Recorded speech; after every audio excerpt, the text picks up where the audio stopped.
The Google Pixel design is premium, if slightly odd. There's a metal body, but Google has added a block of glass around the fingerprint scanner and camera on the rear. While this gives the Pixel a unique look, the glass finish does look and feel a little like plastic. With its modest 5-inch display, the dimensions of the Pixel are a palm-friendly 143.84 by 69.54 by 8.58 millimeters.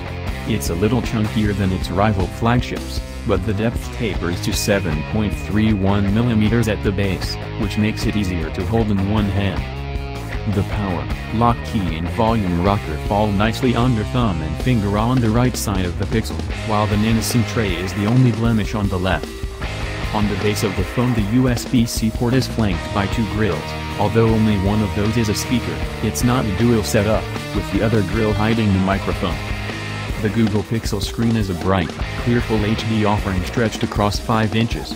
It's pleasant to view and everything looks great, with a pixel density of 441 pip in layman's terms. That means it's pin sharp.